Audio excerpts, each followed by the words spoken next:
was this created for? And It was in for the first 25 years. It traces the history of the group. organization. Nice. It's a 26-minute DVD. Okay. Can we roll that and this is DVD, just a please? small portion showing the bridges. Footbridges the Society has built to span streams and ditches along the trails.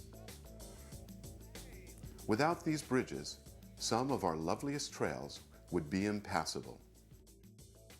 The crowning jewel among the bridges is the one that spans Tanbark Creek at 3 Mile Harbor. Engineered by member Ray Harchin, the 175-foot span was built by the Society's members and funded by the town. It was officially dedicated in fall of 2000 as the Ilmar Ratsep Bridge, in honor of Ilmar Ratsep, a pioneering member who loved to work on the trails. Another project that brought out the Bridge Brigade was for the Seal Haul-Out Trail in Montauk. Hikers had been crossing a stream on the trail via uneven, wobbly stepping stones that were becoming hazardous for less agile hikers. After permission was secured from the Parks Department, Gene Mackle, the group's bridge maven, was asked to come up with a suitable design. His plan called for 2 small bridges to be built around the stones. The crew threw themselves into the project with their usual enthusiasm.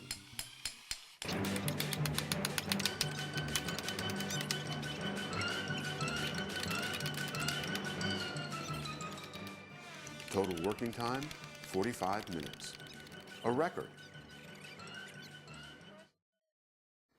That was great. That's what a Tuesday morning might look like. Right, yes. But not in such speedy motion. Right. So this is the Tanbark Creek. If you want to talk a little bit about how it was built. We saw it pretty much on there. Yeah. I think you get a good view of why it's 175 feet, because even though the stream itself at high tide isn't more than about 15 feet across, there's so much wetland on each side of it. Right, and you want to preserve that. To be good to the environment, we really had to get people up and off that wetland. To get them so on that little bridge. It had to be 175 feet across. It's really wonderful. The posts that go into the ground are black locust, and we got those from the Nature Conservancy. They were trying to eradicate a black locust forest that had gone wild and taken over. So we suggested, why don't you let us come over there and cut a few of these down? So we took about, I don't know, 50 to somewhere between 50 and 100, actually, and they were very happy to get rid of them. And we used those as so it's a sustainable build, bridge that you built there. Black locust sitting in the water will last 15 or 20 years, whereas regular poles, you know, they'll be gone in less than 10. There's none of that chemicals in the CCA treated. And then the rest of it is cedar, you know, a decent kind of wood, and this is in East Hampton, right near 3 Mile Harbor, Soak Hides Dreen, it's called, and you can still walk that bridge today. You'd think it was only built a year ago, rather than in 1998 or 97 when it did come up. Another project we had that same time, and by the way, both of these projects come from a pivotal year. We had, we opened the Palmanock Path, our section, the East Hampton section of the Palmanock Path that Richard Poveromo just referred to, 140 miles, was that 140 miles? About 130. From east to west, 130 miles.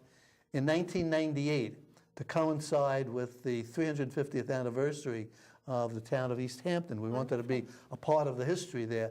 And it took some really strenuous work on the part of the trails maintenance people and a lot of cooperation from outside organizations. Here's some information about a bridge in Montauk.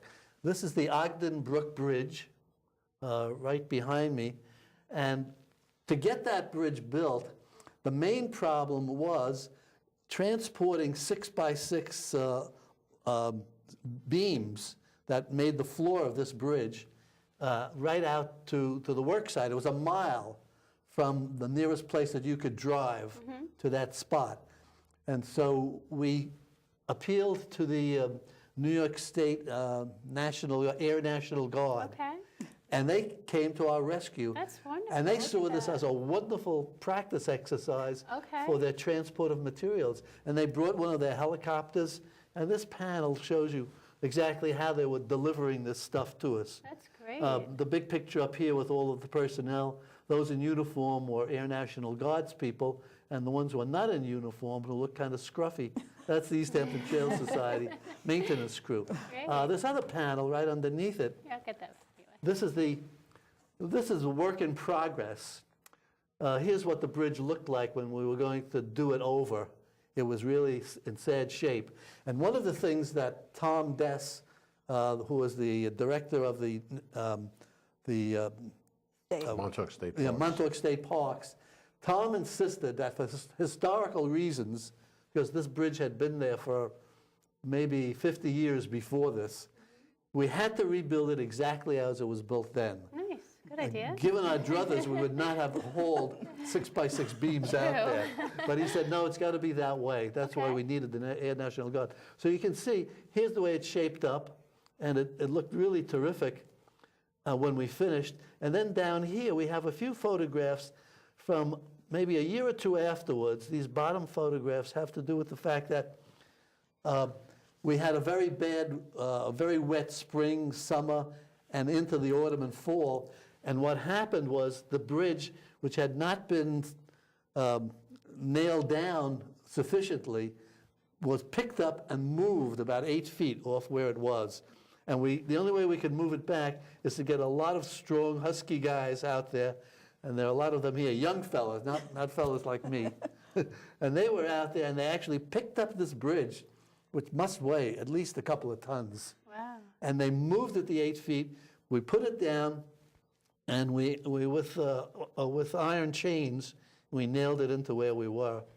And these two projects you can still see. And now, you should mention that now it's actually a floating bridge that rises with the tide. Right, Oh, it does. boy. But it won't No, leave. it's You meant to do designed that? way, yes. Yeah, well, we wanted that. Swept back down.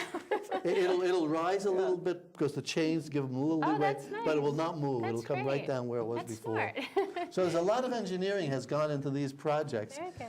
But the real value of what we do is the everyday stuff. Right. I mean, Right. keeping the Everyday trails stuff. open Keeping it and available, accessible. right. You know, I mean, you have, I don't know how many thousands of hikers, mountain bikers, horsemen who routinely use these trails. And, you know, it's our stated mission to make sure that they've got a place. You've got this beautiful East End here. I mean, if you're not going to be out, you know, in it, you know, what's the point of being here? And I think that's why we do it. We love it. Preserving it for generations to come, get the little Hopefully ones so. involved. And, The maintenance crew also was a co-ed operation. We have at least 3 women that I know I of. think more, 4 or 5. 4 or 5, who are also there. And it's surprising and amazing that there are some people who join our organization because we don't take non-members on this because of insurance reasons, sure. who join and just do trails maintenance. They don't come on Wow. hikes, they don't come to the social events, they just love They trails like doing maintenance. that. Any last words? We have a few seconds left. Well, we just like to invite anybody who's interested in taking a beautiful walk in the woods. Check our website.